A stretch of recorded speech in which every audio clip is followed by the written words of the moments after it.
but she's just amazing because she just talks about this gifting economy, and I feel like more of a steward than like a lead. It's all about the community, really. So thank you for coming, and Christian, thank you so much for always being so active in our community. I think it's super important. Yeah. I just want to recognize a few people super quick.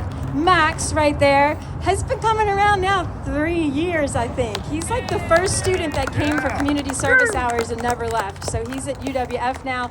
He's running our compost, and he picks up on evenings like this, and really, really appreciate Max. I have Aliana back there with the butterfly wings, and she's been coming around for over a year now too. She's IB program with Pensacola High School and has made this part of her project, and then she's brought her friend Milan, and you saw Milan in the trashy uniform earlier. The trashy costume makes an impact.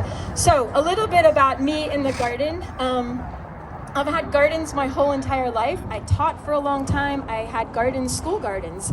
And probably I have several favorite stories with school gardens, but one of them was this priest came. I taught at a Catholic school for years, and this priest came in, all of our food was gone, and he's like, I made the best chili. And I'm like, but there was lavender in there. So he had taken all the kids' stuff, everything that they had grown, and made this giant pot of greens and chili and lavender. And that's one of my favorite stories. And the second one, I actually told at a story slam, and it was this kid who said that she was disruptive, Katie, and I told her she had to have detention for 2 weeks, and I had to follow through, and so we made the most beautiful sunflower garden ever, and I still just remember her towards the end of the year. 2 weeks of just gardening and digging up soil and planting, and by May, this was like in February, by May, she was like, best detention ever, because it was just gorgeous. So I love a garden. I came here by way of New Orleans, Maryland, Pittsburgh, Pennsylvania, and then most recently West Palm Beach. I wasn't going to work for a while, and then I was walking past the garden, saw this great place, started volunteering, and within a few months I became, at that time, the lead gardener. And so we are proudly part of Innisfree Hotels, but really we're a derivative now of the Hive Foundation Incorporated. So we are a nonprofit. So it's been amazing to work and have this long, long leash of getting to do what I want to do, really. So it's been really beautiful. And I say that with this community garden, I really feel like I let life happen a lot. I'm not out poking and prodding. Now, I did prod Max to be here, and I asked the girls to come, but other than that, people call, they say they have a group to come, they want to do this or that, and I just kind of let it happen, and my calendar is full for March. So a little bit about the garden. I like to use my hand. We have 5 objectives. 1 and 5 are community. So you're here, you're meeting 2 of my 5 objectives. So if you don't know somebody, I'm not going to have you do that right now, but if you don't know somebody, please introduce yourself, because that's the beauty of the garden, most important. The second is education, and we used to say, we educate K to grave, cradle to grave. When we think about education, we think about sustenance and we think about sustainability. So the sustainability portion of that, we're getting a lot of things from the community. We have Chris right over here in Troy.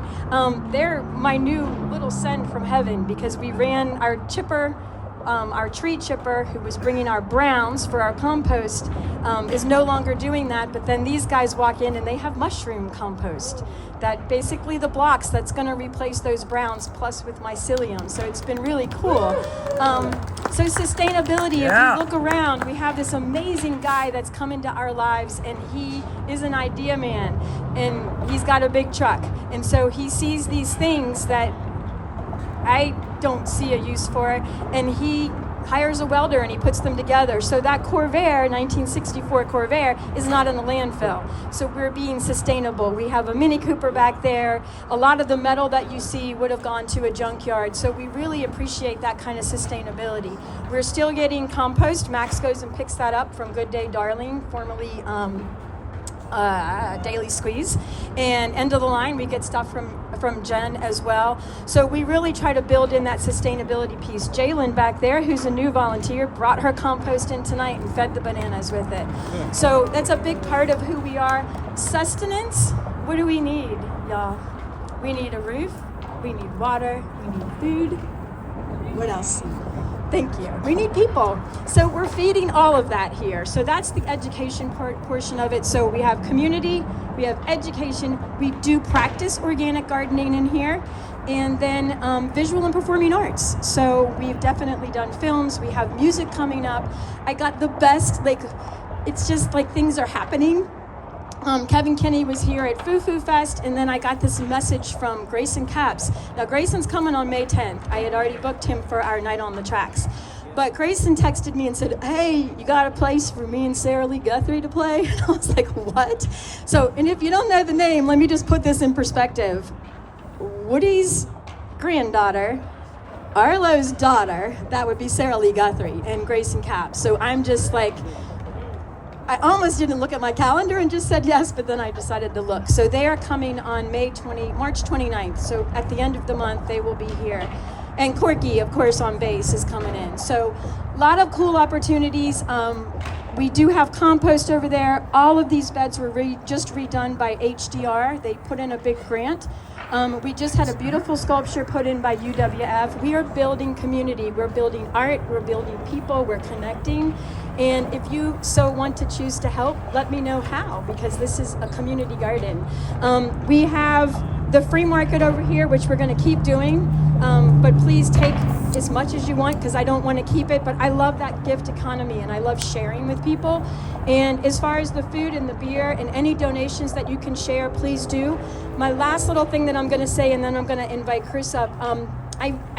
For those of you that know me, I had a career in education, so I taught forever, and still do. I consider myself an educator. I was looking for a twist, so I'm just finishing a program at UF, a horticultural therapy program.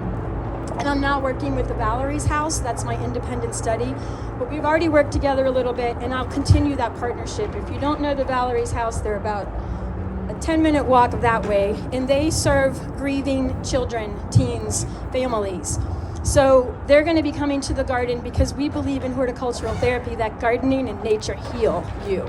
So one of the things that we're doing that was so impactful a couple of months ago was we're doing ecstatic dances, and I'm hiring Love Brenevere to host that because she's just a beautiful spirit.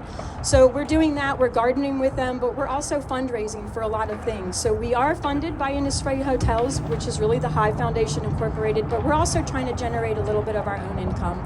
So that's my plug on that. Thank you so much, and if you have any questions, I'm here, and Rob's here, and a lot of people are here. And I just wanted to, it's about community, and it's so cool to be able to meet Chris and Troy from Lost Boys Mushrooms. They're around the corner, and Lost Boys, y'all, is Peter Pan. So if you have a happy thought, you can fly.